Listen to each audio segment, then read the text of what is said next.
여러분, 공급 절벽 시입니다. 재테크 전략을 바로 세우세요. 구독, 좋아요 눌러주세요.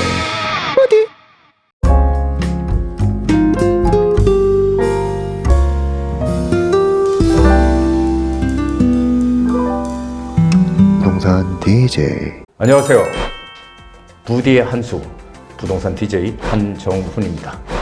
자, 오늘의 주제는요, 공급 절벽 시대를 맞이해서 재테크 전략을 세워라, 이런 주제로 준비를 했습니다. 자, 먼저 세미나 공지합니다. 4월 23일, 4월도 이제 끝자락으로 가네요. 4월 23일 수요일 오후 2시고요. 주제는요, 새 정부 시대. 이제 정부가 바뀌죠. 어떻게 바뀔지 모르지만 새 정부 시대에 완벽한 재테크 해법을 찾아라, 이런 주제로 준비를 했습니다. 자, 항상 우리는 그런 어떤 시대의 흐름에 맞춰서 재테크 전략도 새롭게 세워야 되거든요. 그 재테크 전략을 어떻게 새롭게 세워야 되는지, 그리고 또 변하지 않는 그런 전략은 또 무엇인지 명쾌하게 알려드리고요. 그리고 숨은 노른자의 투자처까지 공개를 해드리는 그런 시간을 준비했습니다. 자, 예약 필수입니다. 선착순으로 예약받고 있고요. 이때 못 오시는 분들을 위해서 1:1 개별 상담의 문은 활짝 열려 있습니다. 여러분들이 가지고 계신 부동산에 대한 고민 말끔히 해결해 드리는 그런 시간들 준비했으니까요. 24시간 개별 상담의 문은 열려 있으니까 언제든 전화 주시기 바랍니다. 자, 2025년은 공급 절벽의 원년입니다. 자, 공급 절벽, 공급이 없다 이런 얘기 정말 많이들 했죠. 저도 많이 했고요. 공급이 줄어드니까요, 지금 아파트의 이 희소성, 희소 가치가 커진다. 어떤 거요? 신축 아파트의 희소 가치는 점점 지금 커지고 있다라는 거 여러분들 실감하십니까? 자, 2022년 이후에 수도권 아파트, 수도권 하면 서울 경기를 수도권이라고 하죠. 수도권 아파트의 착공 물량이 지금 상당히 많이 줄어들고 있다는 겁니다. 2022년 이후부터요. 자, 그래서 2022년도에 만약에 착공을 했다 그러면은 보통 우리가 3년에서 3년 6개월 정도를 준공 일자로 잡기 때문에 2022년에 착공이 감소한 건 2025년부터 본격 영향을 미치게 되는 겁니다. 자, 반대로 2023년도에 착공을 한 것들은 2026년도 이후에 영향을 주게 되는 거죠. 그래서 올해 2025년도부터 본격적으로 공급 감소의 영향이 나타나고 있다라는 얘기를 드리는 겁니다. 자, 2022년과 2023년 수도권 아파트 착공 물량을 보면요, 각각 22년도에 14만 채, 23년도에는 10만 채 수준입니다. 그런데 과거의 평균을 해보면 과거 평균은 15만 6천 채 정도가 되는데 여기에 지금 훨씬 못 미치고 있다는 겁니다. 자, 착공 물량이 줄어들면 약 3년에서 3년 6개월, 길면 3년 6개월 정도 준공 물량에 영향을 준다.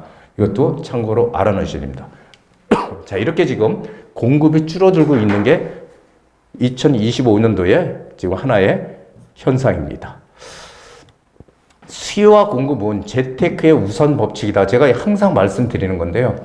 수요가 공급보다 많으면 어떻게 해요? 가격은 오르는 거죠. 수요가 공급보다 많으면 가격은 오르는 거고요. 수요가 공급보다 수요가 작아 오히려. 그러면 어때요? 가격 하락하는 겁니다. 수요가 공급보다 작으면, 수요가 없으면은 집값이 올라갈 이유가 없죠. 그렇죠. 그렇다면 지방 같은 경우는 수요는 작은데 공급 물량이 많다 보니까 뭐가 생겨요? 미분양이 생기는 겁니다. 자, 집값에 직접적 영향을 주는 여러 가지 변수가 많죠. 뭐 경제 성장이라든지 성장률이라든지 심리, 그렇죠. 그 다음에 금리, 정책, 뭐 여러 가지 변수들이 상당히 많습니다. 그런데 실제로 부동산 시장에 실제로 영향을 미치는 그런 집값에 직접적인 영향을 주는 변수는 바로 공급 물량입니다.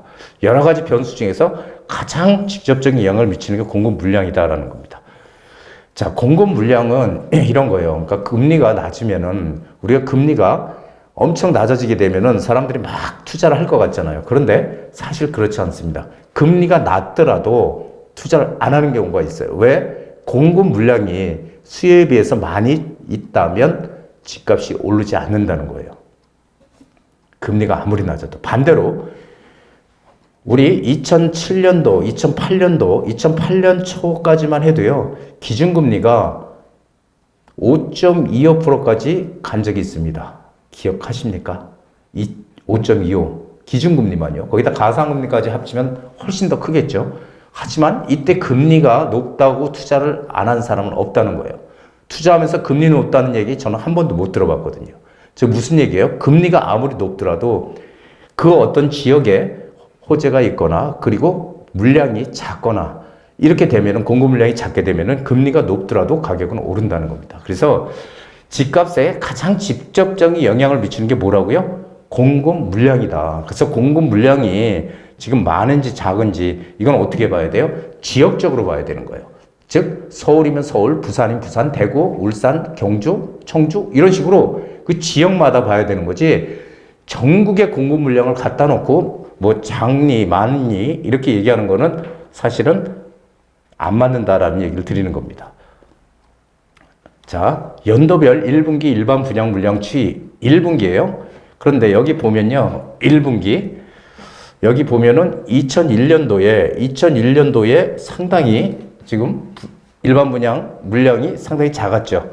자, 2025년도도 지금 상당히 작습니다. 물론 2009년도에가 최고로 1분기 공급 물량이 작았어요. 2008년도 금융위기 여파가 미쳤던 해죠. 자, 2001년도는 어떤 해였죠? 2001년도에는 집값이 막 상승하기 시작하는 바로 그런 시점이었습니다. 자, 그래서 물량이 가장 작았을 때 지금 2001년도 가장 작았었던 2009년도 이때 다음으로 지금 2025년도가 2025년도 물량이 지금 상당히 작다. 일반 물량, 1분기 분양 물량. 자, 그래서 이렇게 봐도 역시 공급 물량이 일반 분양 물량이 상당히 작다라는 것을 우리가 느낄 수가 있습니다.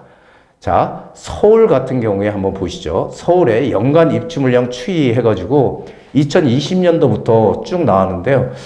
아파트 실거래가 사이트 아실에서 얘기하는 서울에 매년 공급돼야 될 물량 한 4만 7천 가구 정도를 얘기를 해요. 4만 7천 가구가 매년 공급이 돼야 된다. 이렇게 얘기를 하는데 그 4만 7천 가구가 2020년도에 넘어섰고요. 그렇죠? 그 외에는 전부 다 지금 공급이 부족하죠. 자, 2024년도 24,659가구 지난해죠. 올해 25,000 가구로 조금 더 늘었습니다. 올해 약간 늘었지만은 역시 매년 들어와야 되는 4만 7천 가구에 상당히 못 미친다는 거죠. 그리고 내년이 피크예요. 내년에 2026년도에 서울 연간 입주 물량이 7,145만 가구가 채 안 되는 자, 이렇게 지금 떨어집니다. 그래서 이 공급 물량을 어떻게든지 정부에서 메꾸기 위해서 뭐를 하고 있어요? 공급을 빠르게 늘리기 위해서 재개발과 재건축을 어떻게 수단 방법을 가리지 않고 활성화시키기 위한 그런 노력을 정부에서 엄청나게 하고 있다는 거죠. 하지만 그것이 실제로 시장에서 크게 그렇게 반영되고 있지는 않다라는 겁니다. 지정은 많이 해놨는데 실제로 진행이 잘 안 되고 있다는 거예요. 참 그게 문제죠. 그래서 이게 지금 공급 부족에 대한 인식은 뭐 여당이든 야당이든 똑같이 지금 가지고 있는 겁니다. 자, 초양극화로 시장은 재편이 될 것이다. 이런 얘기는 제가 계속 드려왔었죠. 자, 집값이 오르는 곳과 오르지 않는 곳으로 양극화는 점점 커진다라는 거예요. 자, 인구가 줄어들면 집값이 하락한다. 이런 얘기들 많이 지금 하고 있죠. 예전에도 많이 했고요. 인구가 줄어들면 집값이 하락합니까? 아니에요. 인구가 줄어들면 집값이 하락하는 게 아니고요. 인구가 줄어들더라도 집값은 오르는 곳이 있고 안 오르는 곳이 있다는 거예요. 즉 초양극화 시장으로 바뀐다는 거죠. 모든 지역의 집값이 오르지는 않는다는 거예요. 이게 그래서 앞으로 제가 기사를 어저께인가 그저께 보니까요. 전국에 지금 뭐 인구가 계속 줄고 있고 집값도 계속 떨어지는데 서울만 지금 오른다. 그래서 서울만 살아남는 거 아니냐라는 이런 기사를 제가 며칠 전에 봤습니다. 서울만 살아남는 거 아니냐. 전부 다. 그게 이게 초양극화 시장으로 전개가 돼서 그래요. 그래서 우리는 투자할 때도 역시 마찬가지잖아요. 투자할 때도 예전 같으면요. 서울이 막 가격이 너무 많이 올라. 그러면은 그 여파가 경기도로 번지고요. 경기도도 너무 많이 올라서 투자를 못하면 어떻게 우리 지방에 가서 막 투자를 했다는 거예요. 지방에 가서. 전세 끼고, 갭 투자라고 해서 전세 끼고, 뭐, 1,000만 원, 500만 원? 뭐 이렇게 주면은 전세 끼고 사면은 소형 평형 아파트를 살 수가 있었거든요. 그래서 그렇게 투자해서 한 20개 사서 그게 20개 사가지고 1,000만 원씩만 올라도 얼마예요? 20개면 2억이잖아요. 이런 식으로 갭 투자로 돈을 벌었던 시절도 분명히 있습니다. 전 그 당시도 바람직하지 않다고 얘기를 했지만 어쨌든 현실적으로 돈을 버는 사람도 분명히 있다는 거예요. 근데 앞으로는요, 이제 그게 안 된다는 겁니다. 앞으로는 양극화, 초양극화 커지기 때문에 옛날 같은 그런 투자의 방식, 생각 가지고서는 우리가 돈을 벌기가 어렵다는 얘기예요. 자, 여기서 잠깐 내가 살 집과 투자할 집은 다르다라는 것을 꼭 아셔야 됩니다.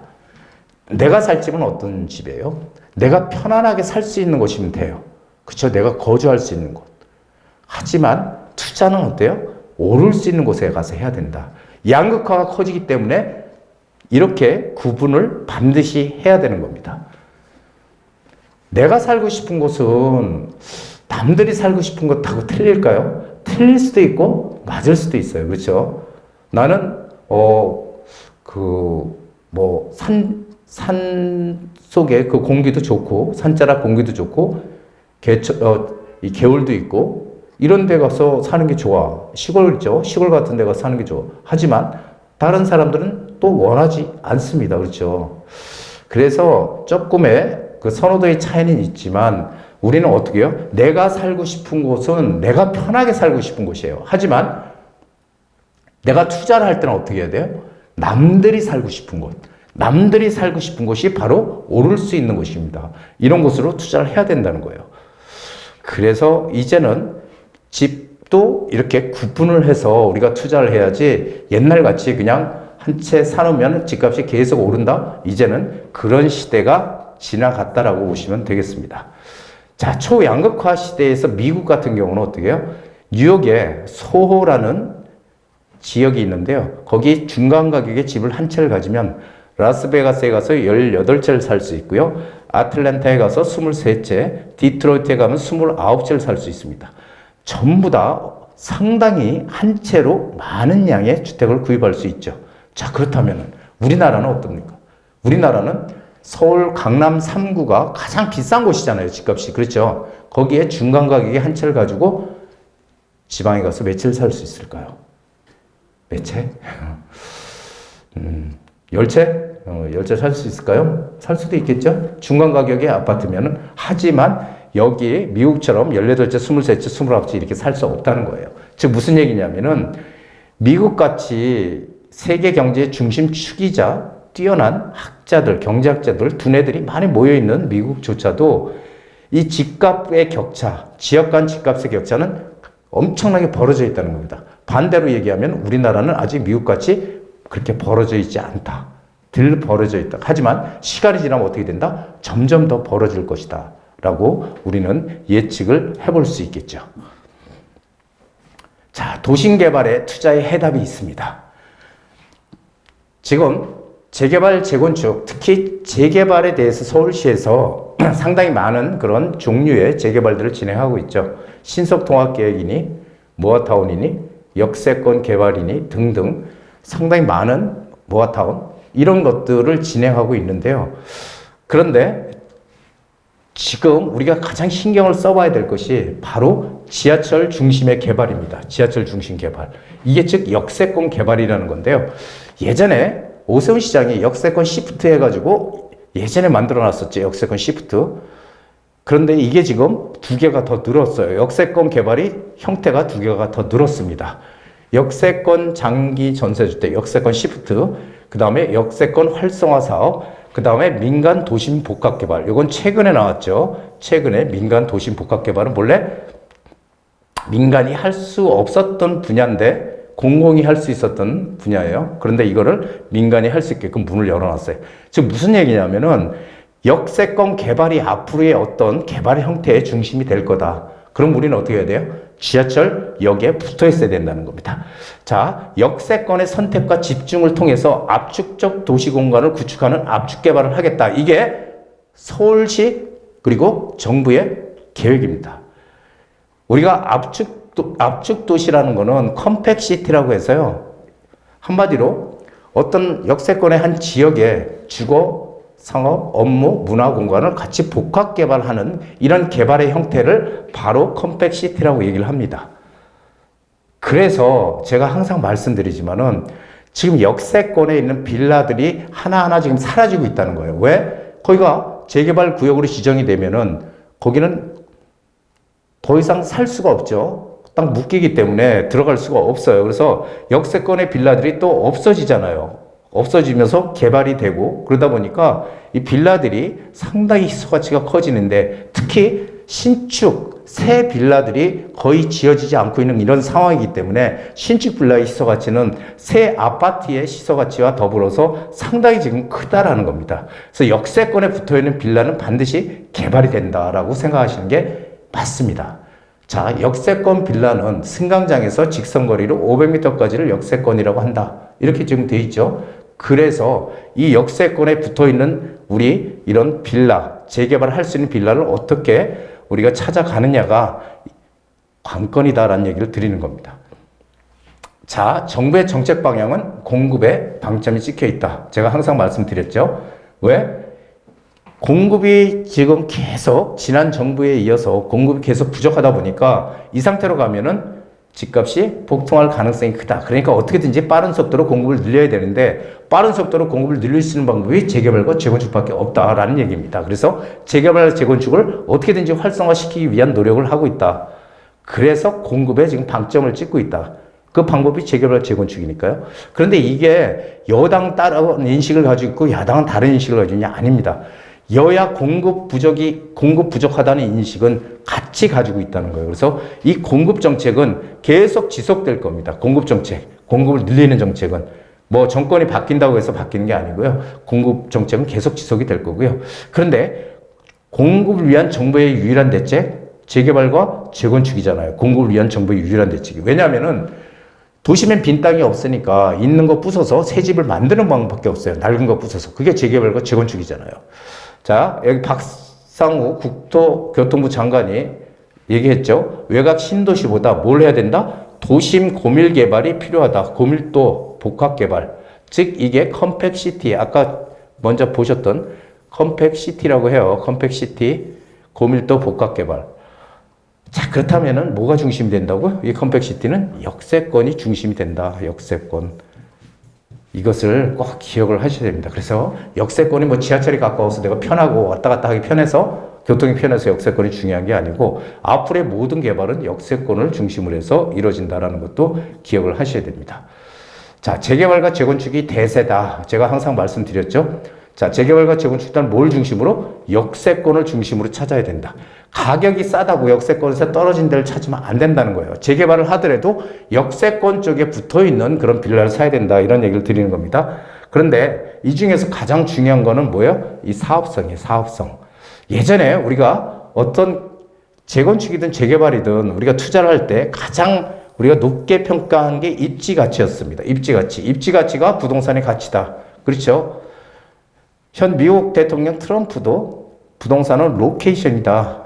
입지다. 이런 얘기를 했었어요. 상당히 맞는 얘기죠. 하지만 그거보다 더 중요한 게 지금 생겼죠. 그거보다 더 입지 가치보다 더 중요한 게 사업성이에요. 이제 사업성이 안 나오는 데들, 지금 재개발, 재건축 지역들 상당히 많이 지정돼 있죠. 하지만 사업성이 안 나오는 데들은 진행이 안 될 거고요. 사업성이 나오는 데들만 진행이 될 겁니다. 이게 팩트예요. 앞으로 진행될 우리의 재개발, 재건축의 미래입니다. 그래서 입지 가치가 중요한 건 맞지만 그거보다 더 중요한 게 사업성이다. 우리는 재개발 투자할 때 무조건 사업성을 보고 들어가야 된다. 이런 얘기를 드리는 겁니다. 자, 올해의 키워드가 뭐예요? 전세가예요. 전세가입니다. 자, 전세가 지금 지속적으로 상승하고 있죠. 몇 년 전만 해도 역전세가 난다고 많이들 떠들어대고 공포감을 많이 불러일으켰다면 역전세는 1월 달에 끝났습니다. 올해 1월 달에 끝났고요. 이제부터는 뭐예요? 계속 전세값이 오르는 지금 올해의 키워드가 전세가입니다. 전세값은 지금 지속적으로 상승하고 있고요. 하반기부터 전세란 가능성이 점점 커지고 있다라고 저는 판단을 하고 있습니다. 전세가가 오르게 되면은 어떻게 돼요? 매매가와 갭이 줄어들기 때문에 전세 수요가 매매 수요로 전환이 되는 거예요. 항상 이거는 뭐 공식적인 얘기죠. 너무도 당연한 얘기죠. 전세금을 많이 주느니 차라리 내 집 사자. 그래서 매매 수요로 전환을 한다는 거예요. 전환하게 되면 어떻게 돼요? 그런 전세 수요가 매매 수요로 전환하게 되면 매매가가 오르는 거 당연한 거 아닙니까? 자, 그리고 우리가 또 중요하게 하나 봐야 될 게 지금 시장에 하락 요인이 많으냐, 하락 요인, 아니면 상승 요인이 더 크냐, 이거를 봐야 됩니다. 이 크기가 어느 게 큰지. 자, 최근 몇 년 동안 떠들었던 하락 요인 뭐예요? 뭐 역전세 문제, 그 다음에 미분양 공포, 그리고 PF 부실, 경기 침체, 이런 통상적인 이런 얘기들 정말 많이 해왔잖아요. 하지만 지금도 그런 얘기 하는 사람도 그렇게 많지 않죠, 또 이제는. 왜? 큰일 날 거라고 했지만 큰일이 안 났으니까. 그래서 이 하락 요인보다 이게 악재죠. 소위 얘기하는 상승 요인 호재. 일단 금리가 뭘로 방향을 잡고 있어요? 인하로 방향을 잡고 있잖아요. 이게 1년에 몇 번 금리가 인하되느냐, 이게 중요한 게 아니고요. 금리는 방향성이 인하 쪽으로 가고 있다. 이게 중요한 거예요. 그래서 상승이 아닌 인하 쪽으로 가게 되면 이건 역시 부동산 시장의 호재죠. 상승 요인이죠. 그리고 가장 직접적인 시장에 영향을 미치는 게 공급 부족이에요. 그래서 이 공급 부족, 이런 것들 때문에 하락 요인보다 상승 요인의 크기가 훨씬 더 큰 겁니다. 그래서 매매가 상승은 뭐 불보듯이 뻔하다, 이런 얘기를 드리는 거예요. 자, 재테크는 도대체 왜 하는 겁니까? 노후를 위해서, 경제적 자유를 위해서. 아주 말들은 그럴듯하죠. 하지만 확실한 거는 우리가 재테크를 하는 이유는 뭐예요? 돈을 벌기 위해서 하는 거예요. 돈을 버는 게 부끄럽습니까? 그렇지 않습니다. 합법적인 테두리 안에서 우리는 돈을 버는 거기 때문에 뭐 부끄러울 거 하나도 없죠. 물론 정부에서는 뭐 투기꾼 이런 얘기들 많이 하지만 사실 투자와 투기는 동전의 양면이다, 이렇게 생각하시면 됩니다. 자, 재개발은요, 소액으로 작은 돈으로 목돈을 만들 수 있는 유일한 방법이다, 이런 얘기 제가 많이 드렸어요. 왜냐하면은 재건축은 안 돼요? 이렇게 물어보는 분 계시거든요. 재건축도 마찬가지예요. 하지만 재건축은 소액으로 할 수가 없습니다. 왜요? 제가 아까 초양극화 시장으로 점점 바뀌어 간다라는 얘기를 드렸었죠. 그렇다면은 우리가 투자를 할 때, 재건축 아파트를 살 때는요, 입지 좋은, 사업성 좋은 그런 곳으로 가야 되기 때문에 외곽으로 가면 안 된다는 거예요.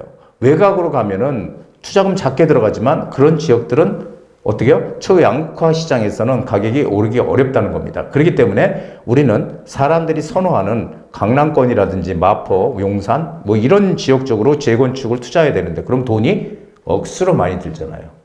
그렇기 때문에 재건축은 사실은 큰 돈이 들어가서 소액으로 돈을 벌 수 있는 방법이 사실은 어렵습니다. 하지만 재개발은 아직도 기회가 있다는 거예요. 재개발은 아직 입지는 좋은데 진행이 안 되고 초기 단계에 들어가 있는 것들도 상당히 있다는 거예요. 그런 지역을 우리는 선점을 해야지 작은 돈으로 목돈을 벌 수 있는 그런 기회가 우리한테 오는 겁니다. 자, 그리고 역세권 빌라, 제가 아까 말씀드렸죠.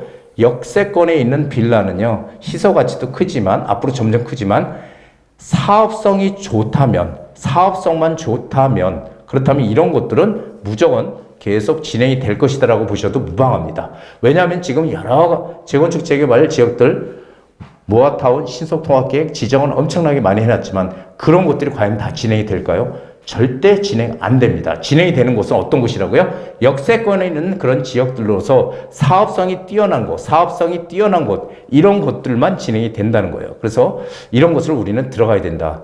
그리고 재개발은 시간이 너무 오래 걸린다, 이런 얘기들 상당히 많이 하는데요. 그거는 투자를 안 해본 분들이 하는 얘기입니다. 왜 그러냐면은 재개발은요, 진행 단계마다 가격이 올라요. 그러면 우리는 그때 매도 타이밍을 잡는 겁니다. 즉, 무슨 얘기예요?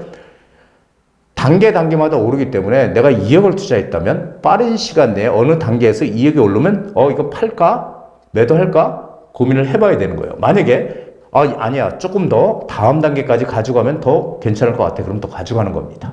그래서 항상 단계마다 우리는 뭘 찾아야 된다? 매도 타이밍을 찾는 거예요. 무조건 끝까지 준공 때까지 가져가는 건 투자가 아닌 겁니다. 자, 한남뉴타운 3구역 같은 경우가 2003년도에 지정이 됐잖아요. 그렇죠? 2003년도에 지정이 됐는데 거기가 1, 2, 3, 4, 5구역으로 진행이 되다가 1구역은 따로 빼놓고요. 그리고 지금 2, 3, 4, 5구역이 진행을 하는데 거기서 가장 빨리 가는 게 3구역이잖아요. 가장 면적도 넓고 조합원도 많고 그 3구역이 지금 관리처분 단계를 넘어서 이제 2주 단계, 지금 2주를 하고 있는 그런 단계죠. 아직도 멀었죠. 2주 끝나면은 어떻게 해요? 철거하고 그리고 공사 3년에서 3년 6개월. 그러면은 최소한 한 26년, 7년 걸린다는 얘기거든요. 우리가 그때까지 어떻게 저걸 계속 가지고 있습니까? 물론 내가 여력이 되면은, 여유가 되면은 그냥 냅둬 가지고 있으면 돼. 하지만 우리는 재테크의 목적은 빠른 시간 내에 내가 투자한 돈을 회수하는 거거든요. 그렇기 때문에 이 재개발 투자를 끝까지 가져간다는 거는 내가 능력이 되고, 신경 아예 끄고 그렇다면은 가능합니다. 그리고 실제로 새 아파트가 됐을 때는 가치가 가장 커지는 시점이기 때문에 가격도 제일 높겠죠. 하지만 시간이 너무 많이 필요하다는 거예요. 그래서 재개발은 단계마다 오르는 단계가 있으니 그때 우리는 매도 타이밍을 잡고 매도를 하고 또 다른 입지 좋고 사업성 좋은 곳으로 갈아타기를 해서 그쪽에서 또 돈을 버는 집 한 채 내가 투자해놓고 이게 10억이 올랐니? 이건 의미가 없어요. 뭐가 의미가 있어요? 내가 빠른 시간 내에 그 돈을 손에 쥐는 게 의미가 있는 거예요.